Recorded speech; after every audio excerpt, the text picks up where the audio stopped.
They look interesting anyway. They look rustic.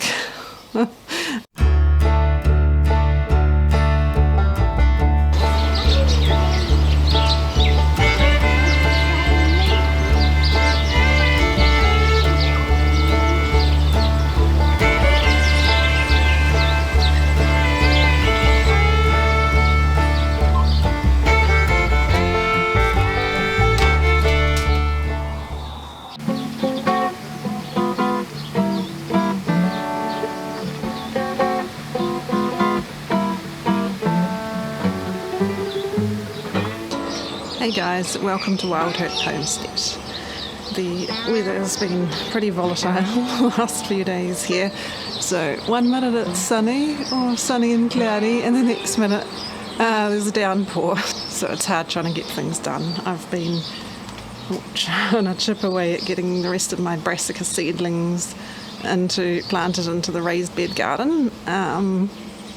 Been clearing out some things, some of the old crops in there, and getting some amendments into the soil, and I've been juggling that and tidying and reorganising or doing storage solutions and figuring out where things go in the garage. So I've ended up doing more in the garage since the weather is just a little bit nutty.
Meanwhile, Steve's been fiddling around with some tomato things. He made just concentrated tomatoes with nothing else, cooked down, and then he, smeared them out into a thinnish layer on parchment paper and put them in the dehydrator, and then you can just peel it off, and so he's just put those in bags in the pantry to store, and we can reconstitute them to use in cooking. Oh, what are you doing, bumblebees? Got two bumblebees on the deck. What are you doing, bumblebees? Are you disoriented or what? Oh, I don't know. Anyway, And then now he's doing tomato fruit leathers. I'm not sure what he put in it. I saw him putting honey in. I don't know if there's anything else in there. He's working on making some of those for chewy snacks. So, because we've got our freezers full of bags of tomatoes, he's trying to think up some new ways of using them. Here in the raised bed garden, most of the old crops are dying back except for the peppers, which I actually need to harvest while it's not raining. So in this first bean bed I've planted some kale. We've got 7 seedlings along there. I wanted them kind of close to the gate because I'll be harvesting those quite regularly. We've still got some beans going, so I didn't want to rip these out just yet. These are the ones for drying, for dried beans. So these ones I've been pulling back the curtains because some of those are finished. There's really only these ones here, but I didn't have the heart to pull them off since I've ripped out all my green beans. But in here I've planted broccoli, summer green. So somehow I end up with 24 of these, so I've fitted them all in here. And I've got space for a few more things down there. And I've got some space here. I ripped out the tomatoes that were in there. The peppers are still going over there, and parsley and nasturtiums. And then in this bean bed here, sadly, all the vertical things are coming to an end. So I've ripped out all the blue lake runner beans that were on that side because they'd gotten all like rust. Oh, I need a pick you. I'm still getting just a couple of tomatoes on the plants. These ones were planted later, so actually still some decent ones on there. And then the gardener's delight, even though the plants look really huckery, I'm still getting some on there. Just got to reach all the way up the top. So I've got a little bit of space down here where I can plant some more brassicas. I've got some nice mulch from the peas and beans that were in there. Everything else is on the compost. All the old beans that were all... This is what they look like.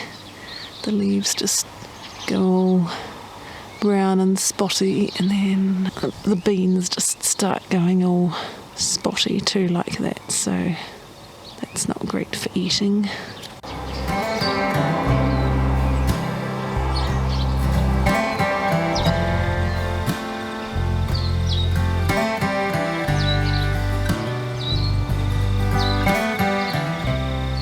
I'll probably actually plant some brassicas down in the cucumber row because they all need to be pulled out. I have to pull those out first. And a white butterfly has just appeared. Oh dear. I need to go through and harvest some peppers. I keep saying that, but I keep getting distracted by all the doing things that need to be done.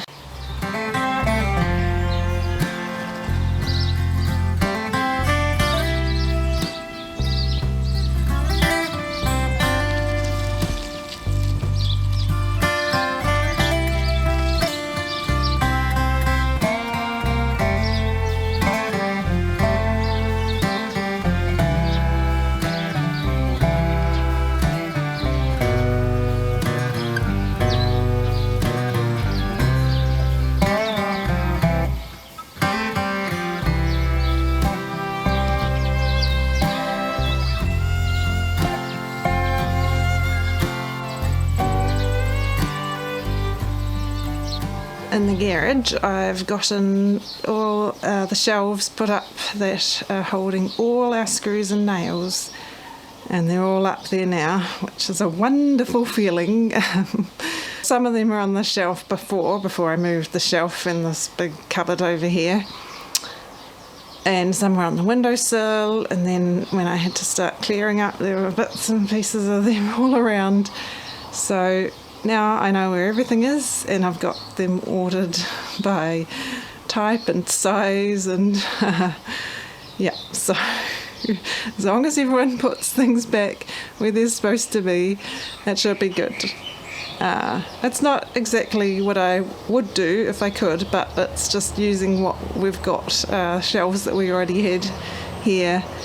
And then I've put up the pegboards that I bought, measured and cut those to size to fit into the space around the shelves. And I ended up, we had some stain, or it's like a wax stain, an old one sitting around, so I figured I might as well use that up and make them a colour that fits in a bit better. So they're just white, painted white pegboard, and I don't know, it looks a bit not particularly exciting and a little bit funny against the I think is it like caravan ply or something. It's like a thin covering on the walls that looks like timber, but it's not. Yeah, the whites that didn't look that great against that, so now they're brown, and I tried to make them look sort of wood-like. That's just, yeah. I realised partway through the first one that I was doing it in the wrong direction of the grain of the wall panellings, so I turned it around, and yeah, I think they're okay. They look interesting anyway. They look rustic. The only problem is, after I put them up, as I was just finishing up, about to put the last piece on, Steve walked in and said, the pegboard hanger's actually going to go on there. Have you tried? And I realised that after all the work I was put into measuring everything and staining it and putting it up there, that no, the hangers need a bit of space behind the pegboard to be able to hook through the holes and sit there nicely. So I mean, if you use them on unlined walls, they'd be absolutely fine because there'd be screeds of space behind them. But I don't want to rip off this wall lining. It looks like timber, so that, and timber colour, so that floats my boat. I don't want to rip it all off anyway. Steve had the idea that I could cut little bits of the offcuts of pegboard and just put them up behind where the screws are to bump it out from the wall a bit. He actually cut a few and put them up there and was like, here we go. Unfortunately, they're not thick enough to leave a big enough gap behind there. So okay, here's a couple of, luckily I'd bought a couple of hangers to try out. I didn't really know what to get, but I thought I'll just grab a couple of things. There was a 2-pack of these. So if we put it up here, that actually works, but that's because this timber lining veneer stuff between the studs and the wall, it's quite flexible because it's fairly thin, so it can push back on the parts where it's not too close to the studs or the screws, but that would limit us in where we could actually fit it on here. So I've got a piece of timber here that is 10mm thick. So that should be fine. So, I mean, well, what I probably would have done would be just cut a strip to go under the screws to just make it more stable, but I mean, Steve reckons it'd be fine if I just cut little bits for each place where there's a screw, so we'll see. So here's where we're at. We've moved the old tall crusty cupboard here. Crusty but handy. And then we already had this shelf. Steve actually built that as a DVD shelf years and years ago. And then it ended up in here. It's just something we've got. Whoa, hello. Something we've got that's handy for holding screws and nails. And then he came home with 2 of these that he'd been given. These are, I don't know what they're made of. It's got a shiny varnish. Laminated something, I'm not entirely sure. Anyway, that's nice and sturdy, so that's got big nails and bolts on there. And then we've got the pegboard, so we've got it coming down here and under there. And then we've got this old set of drawers that was already here. So we're just using what we've got for now to get things organised. We've got a bit of wall here by the door, which is a good hanging space, and it did have this old bit of wood up there with nails in it, and that was all very well. You could hang a few things on there, but I wanted to make something to better maximise the space and fit what we've got up there. So I cut a bit of timber, what is this, 50 by 50 I think, the piece that we had lying around, and the first thing I did was figure out some hangers for these two brooms. So I just used some old, it's what I use for the chicken window sliders to hold them up. It's a plastic coated metal. They were big kind of rods that were part of a kind of a garden frame thing that wasn't really the right size to use for anything, so now I just use them for all sorts of bits and pieces. So the first thing I did was figure out how long these needed to be to hold the two brooms on there. I wanted it to fit both the brooms so they weren't taking up too much wall space, and then got a drill bit that was the right size and drilled two holes on an angle into the wood so these stick up a little bit on an angle to help hold them in there. So that works nicely. I've got some heavy duty screws to hold it onto the wall, and then there's a shovel. We had an extra fire shovel, so this is kind of handy for just scooping up stuff around the garage or around the place. So that's got a nice hook there. We've got a gutter scoop, I chucked that on there. I put the brush and pan down low on a nail because then Scarlett can reach it, and she does like to help out with cleaning. Nails and screws are fine for hanging things on the wall. I had to take a bunch of nails out of the wall. And then we've got bike helmets. The nails are just on a slight angle. Ones that are big enough that there's a decent chunk of them in the wall, and ones with big heads, so that helps hang things on there. So that's gotten that stuff organised, and that's going to leave space, once we get all the tools and stuff sorted out, space for bikes to go down here. I want them to be close to the door so they're nice and handy and they can get out of the way of the carport. There's also this kind of pocket in the wall up here that's not lined, which could be handy, but at the moment you could only fit kind of long things up here or just some things down the bottom. So I might try and find some offcuts of timber, or cut some. I know I've got various pieces around the place to make some shelves in there, but I'm trying to figure out what I could store in there. What is a good thing to be close to the door? It's hard because I so badly want to get this garage all tidied up and nicely organised, but I also badly want to get my plants planted and have time in the garden. And yes, the garage does... It takes a while because in order to have things organised nicely, you've got to think about the space and what you're going to store things in or on and how you're going to fit everything in. And when it comes to tools, it's quite difficult. And I haven't got as much space as I would like to have, but we'll just have to see what we can do with what we've got.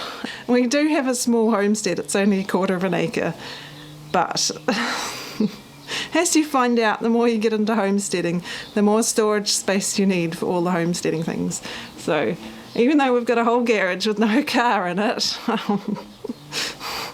it is hard to fit all, and a shed, a small shed. It's hard to figure out what to fit in, how things are going to fit, and think about what we really need to be storing and what we can get rid of. But it's actually really good to be doing this now because even though we may not be here for too much longer, it's mozzie. It's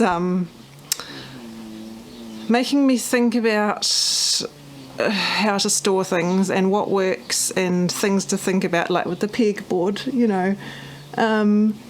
If we end up building our own or having one built, a garage or garages and sheds and whatever, it makes you think about where the studs are going to be, and if you want to put extra ones into the wall depending on what things you might need to attach to the wall, and have something to put screws or nails into to attach shelving and different things to the walls. Those are things you need to think about. Once we've got stuff all organised, we'll actually be able to see a lot better what sort of space we need for what we've got and what are good ways to store it. So you kind of, at the end of the day, you've just got to start somewhere, get everything up or onto something or in something, even if you just have to use boxes in the places where you kind of want some of the tools to be stored. It gives you an idea of what size kind of shelving you need for different tools. It's all a part of the learning experience, and even though it's not exactly as I would like it to be, it's just a step on the way to learning how to store things and organise things better. While it's actually sunny right now, I'm just going to go see if I can get a few more seedlings planted in the garden.